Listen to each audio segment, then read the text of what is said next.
Bom dia, pessoal.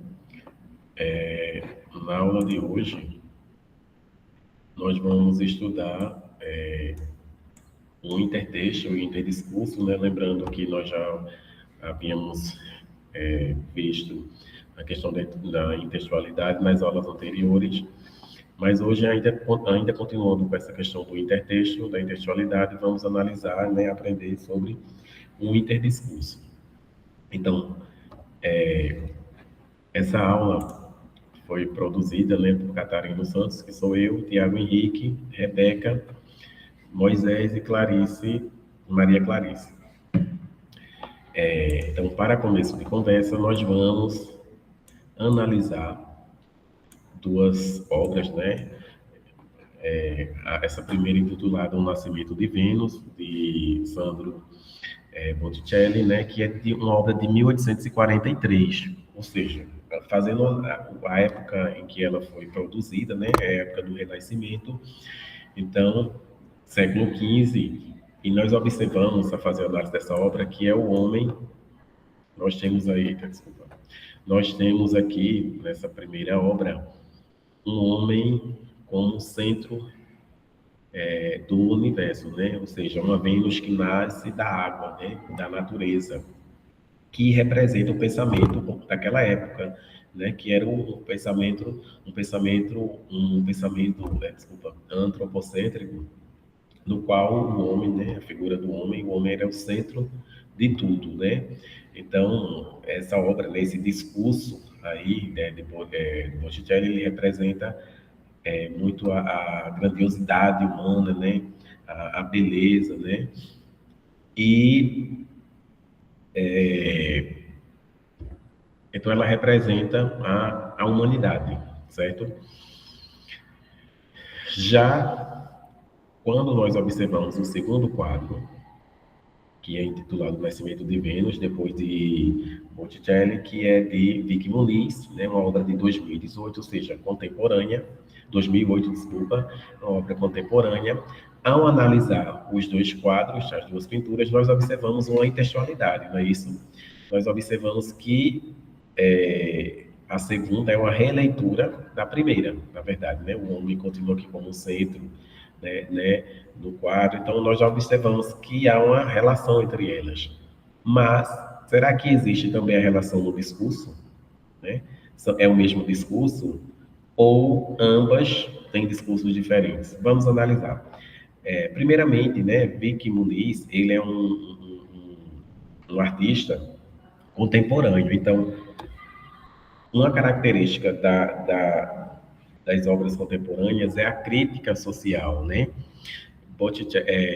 Vic Muniz, ele é um artista que trabalha com sucata, né, com lixo, né, com reciclagem. Então, como vocês podem observar, nós vemos aqui um quadro, né, produzido, uma pintura produzida por sucatas. Então, a gente já percebe uma crítica aí social, né, muito forte, que é justamente a crítica ao consumismo, né, ao desperdício da sociedade. Enquanto Botticelli ele fazia uma exaltação da beleza humana, da grandiosidade humana, né? O homem, a Vênus que nasce das águas. Essa Vênus aqui de Vic Muniz, ela nasce do lixo, né? Ela nasce do lixo. Ela não. Então, ela representa justamente o discurso que existe nessa obra de Vic Muniz, é um discurso de que o homem nasce do lixo, portanto, há uma crítica ao desperdício, né? À sociedade de consumo, ao consumismo, né? Então, observem que há uma relação de interdiscurso, né? Enquanto uma traz um discurso da exaltação humana, do pensamento antropocêntrico daquela época, a imagem 2 de Vic Muniz, ela traz um discurso, uma crítica social que é justamente ao consumismo. Então, esses dois textos, ele dialogam, né? Há um diálogo entre os dois, mas com discursos diferentes. Então, isso aí nós chamamos do interdiscurso, certo? Assim como em textos não verbais, que é o caso desse, também existe o interdiscurso nos textos verbais. Então, para isso, eu trouxe aqui dois poemas, né, um de Carlos Drummond de Andrade e outro de Adélia Prado, para nós analisarmos um interdiscurso nessas obras, certo? Então, deixa eu só abrir aqui.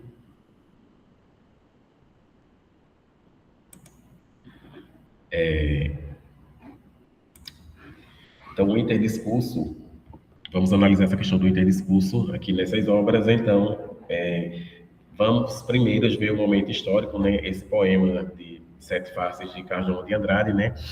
É um poema que ele foi produzido, né, na época, né, na década de 1960, né, em que, aliás, perdão, 1930, em que na época havia um momento histórico, né, era um momento entre guerras, né, onde havia um forte acirramento político, né, ideológico, uma crise econômica muito forte. Então, era um momento de busca por caminhos, né? Enquanto o texto 2 de, de Adélia Prado, né, é da década de 1960, né?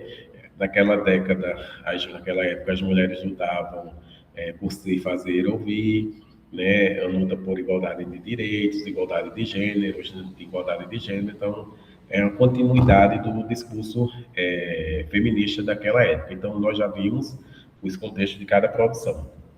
Porém, vamos ver a relação que existe entre a intextualidade e o interdiscurso. Para isso, eu vou ler os dois, nós vamos ler, né, os dois poemas. O primeiro, o poema de Sete Faces. Quando nasci um anjo torto, desses que vivem na sombra, disse: vai, Carlos, ser gaúcho na vida. Meu Deus, por que me abandonaste? Se sabias que eu não era Deus, se sabias que eu era fraco. Mundo, mundo, vasto mundo. Se eu me chamasse Raimundo, seria uma rima, não seria uma solução. Mundo, vasto mundo, mais vasto é meu coração. Texto 2, poema Com Licença Poética. Quando nasci um anjo esbelto, desses que tocam trombeta, anunciou, vai carregar bandeira. Cargo muito pesado para a mulher, esta espécie ainda envergonhada. Aceito os subterfúgios que me cabem, sem precisar mentir. Não sou feia que não possa casar. Acho o Rio de Janeiro uma beleza, e ora sim, ora não, creio em parto sem dor. Mas o que sinto escrevo, cumpro a sina, inauguro linhagens, fundo reinos. Dor não é amargura. Minha tristeza não tem pedigree, já minha vontade de alegria. Sua raiz vai ao meu avô, vai ser coxo na vida, é maldição para homem. Mulher é desdobrável, eu sou. Então, quando nós observamos, né, o início de cada poema, do início de cada estrofe, né, nós já observamos que há uma intextualidade, né? No primeiro, quando nasceu um anjo torto; no segundo, quando um anjo esbelto; quando nasceu um anjo esbelto, desses que vivem na sombra; já o segundo, desses que tocam trombeta, né? Então, nós já vemos essa questão da intextualidade, né, logo no início. Né? Adélia Prado, que ela deu com licença poética, intitula o poema, é como se ela pedisse licença para trazer a versão dela, né? Então, nós observamos que há intextualidade, mas será que também há um interdiscurso? Então, já vimos que sim, não é verdade? Então, essas perguntas aqui vai fazer com que nós, nós teremos a conclusão de que há um interdiscurso. Quais trechos e elementos do poema de Adélia Prado dialogam diretamente com Carlos Drummond de Andrade? Então, já podemos, como nós já acabei de falar com vocês, né, no início nós já vimos que o início da primeira estrofe já dialoga diretamente um com o outro. As descrições do anjo são semelhantes ou diferentes? Obviamente que são diferentes, né? Enquanto uma que já começa quando nasce um anjo torto, o outro já começa quando nasce um anjo esbelto.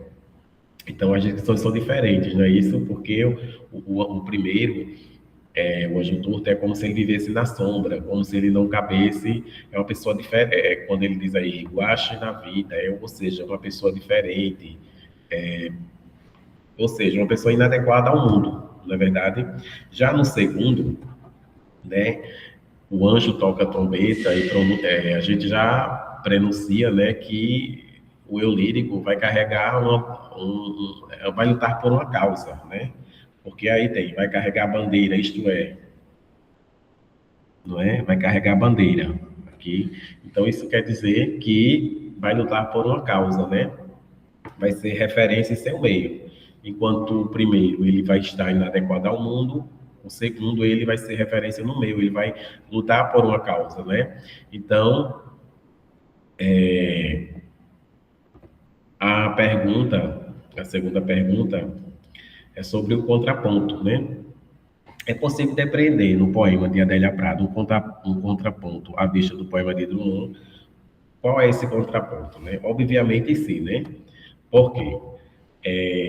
Além da textualidade, né, há uma relação, né, há dois discursos políticos, né, muito diferentes, né, como eu disse a vocês, acabei de falar, o momento histórico, né, do texto um do poema de Drummond é um período entre guerras, né, então aí a gente vê um eu lírico com a visão, né, pessimista, como se ele não coubesse no mundo, né, uma pessoa diferente, inadequada, então isso fica reforçado quando ele diz, meu Deus, por que me abandonaste?